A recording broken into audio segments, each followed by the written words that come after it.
Saan kaya galing yung client natin? Alam mo ba? Can you understand Tagalog? Konti lang! Bye, sir! Charot! Sakto-sakto siya din sa space na Actually, hindi na kami nag-modify eh. Yung preset niya sa akin reference sa atin eh. Sumakto na sa space eh. Thank you. And congrats.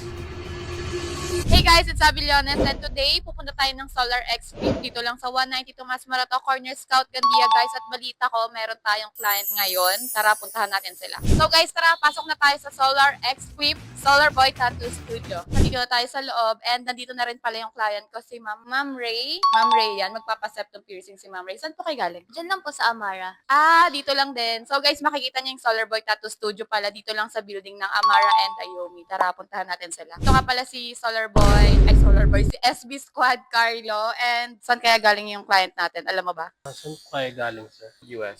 Yes. Can you understand Tagalog? Konti lang! Bye, sir! Charot!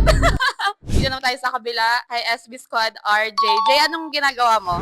Minimalist lang po. Balik ako, pangalawa na to ni ma'am. Yung una niyang pinatato is yung heart. Ito, pakita mo. Yan. Ito yung una niyang pinagawa. Kamusta naman po? Okay lang yung feeling? Masakit ba? Hindi. Mas masakit yung nararamdaman.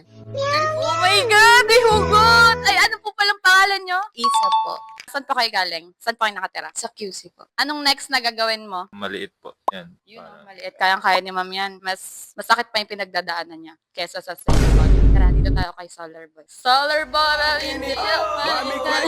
Ikaw naman, Solar Boy. Anong pangalan mo pala? Boy. Solar Boy. Solar Boy. Ay, anong ginagawa mo? Tatato ka.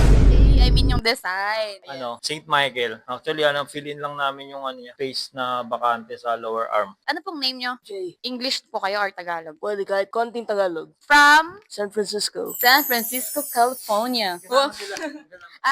Okay. Mag-friends ba or... Okay, fiancé. Ang saya. Sana all. So guys, tara, magpi-piercing lang ako and papakita namin sa inyo yung final result, guys. Tapos na tayo magpahinga, kumain. Nakapagpahinga na rin client natin. Try natin kausapin. Pero okay lang kausapin namin kayo about sa experience ninyo, kung anong thoughts nyo sa outcome ng mga ginawa namin. Papakita lang natin, pa-flash natin. Bigyan mo ng magandang montage siya. Okay.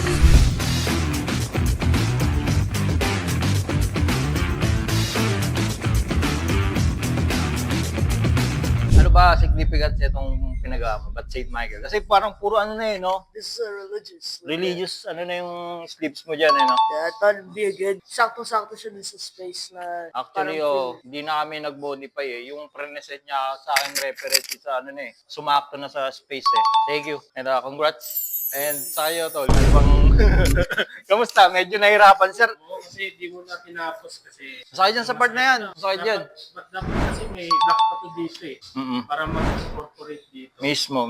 Kasi ganyan lang, parang walang contrast eh. Pero in the future naman, Feeling ko nahirapan si Carlo sa tattoo at sa pakikipag-usap kay sir. Parang gusto mong patulugin na lang eh. No?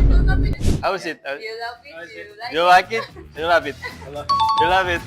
Actually, napakasakit dyan sa sa may underarm. It's really painful here. That's why I didn't get another one here. Congratulations, you survived. Next time, you can fill in this gap. Kaya naman hanggang dito na lang tatapusin yung aming vlog. Stay safe, stay healthy. Please like and follow for more. Naro lang malakas.